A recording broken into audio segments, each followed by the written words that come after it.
Okay, so this is just a small, it's a very simple modification. So it was a 43-year-old man who had a 15 plus year history of retinal detachment, low IOP.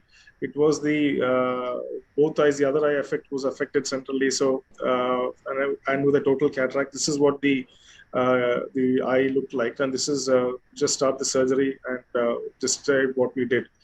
So total RD, PVR changes, significant PVR changes were there.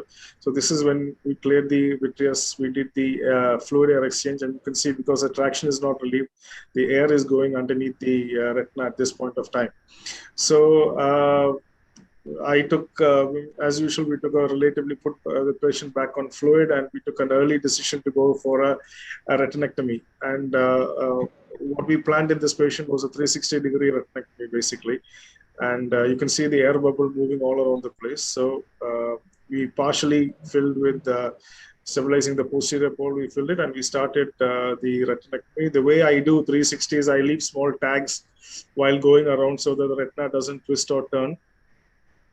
So that's proceeding with the cauterized area with the cutter all around and freeing the retina and then freeing the tags in each place so that the PFCL, well, slightly increasing the amount of perfluorocarbon.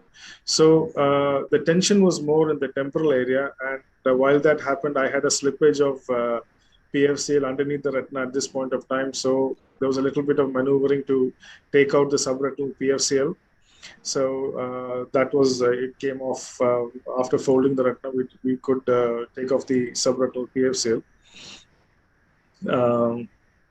and then the anterior flap, whatever was left of the anterior retina, was cut, and a full fill PFCL was done. And we proceeded with laser. Now you can see that that's a toxoplasma scar over there that you see just infratemporal. A 360-degree laser was done to the small area. And what I did differently, and what I think should be a technique in our mind, is that I left PFCL inside for 10 days. So that is the advantages of this is that there is no slippage, there is no chance of rotation of the retina, and this is 10 days later, we went back inside. Here you can see the reasonably good chorioretinal atrophy appearing all around.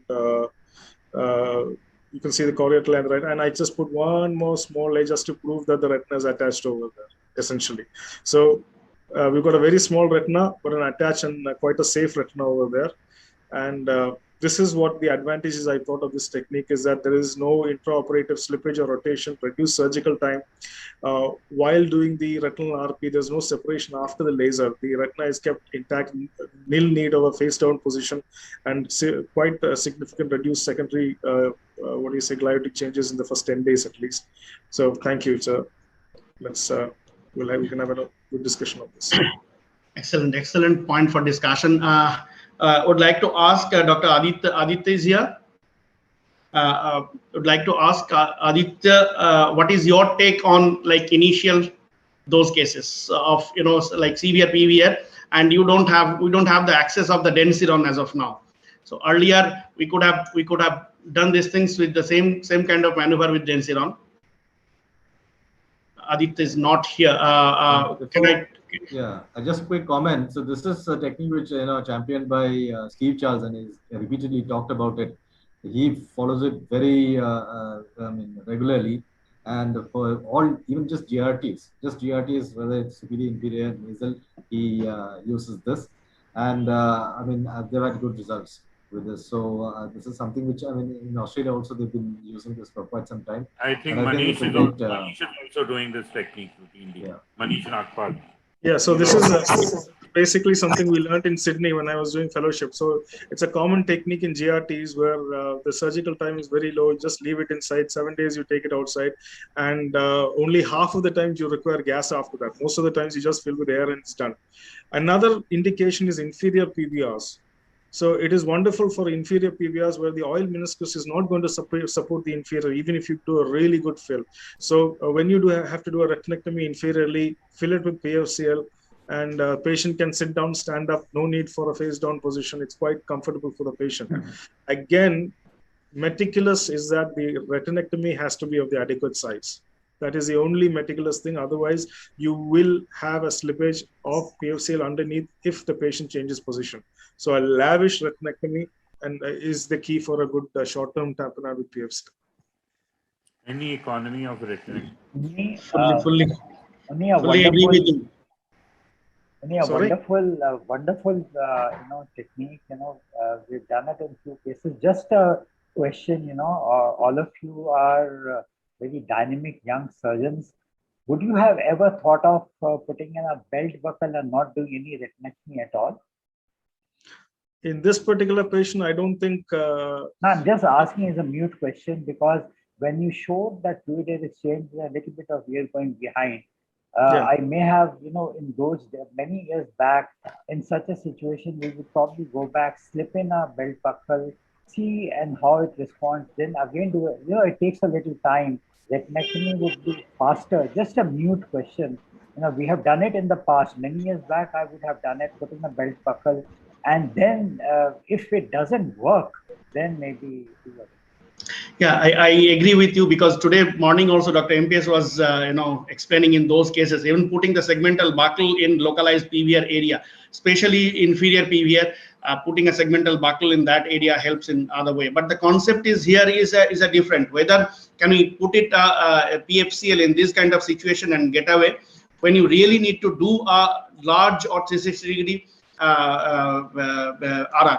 So these are the situations where actually probably you can do it for a better outcome. I think in these cases there is intrinsic contraction of the retina. So by giving support from outside, I don't think these are the cases which would end up with a retinectomy.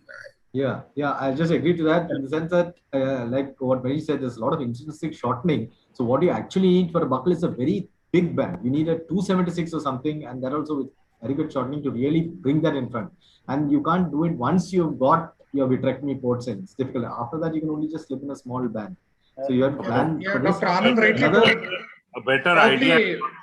A better idea and concept is to put an inferior buckle in inferior PVR cases, even if you are doing, and especially in high myopic eyes, even if you are doing limited or an extensive technique, it works well. Plan it ahead.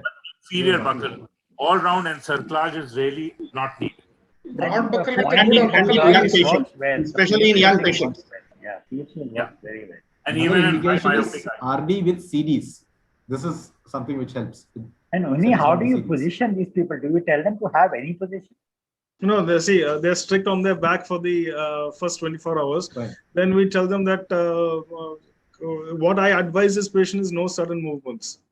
Okay. So that is the most thing. But they can be on their own too. They can be on there. See, there are places when in our country, what is the worst thing that can happen? The patient doesn't come after 7 to 10 days. That is the absolute worst thing, and you leave PFCL inside the eye. Yeah. So in Australia, it wasn't a bother, but here I have recommended admission for 7 days. Yeah, so that is something that is really an important thing that he's voiced. I think that is something people, when they're starting this, they should really consider that. Yeah. Also, very strong informed consent at the start. Yes. They will come. This surgery is a 2-stage procedure. Yeah. So I think this was being done by the Payman group almost about 20 years back. Dr. Nagpal used to do it, and the patient used to remain admitted in the hospital for about 7 days. With the PFCL was put, and he was moved from the OT to the room on a stretcher and remained like that. Yeah. We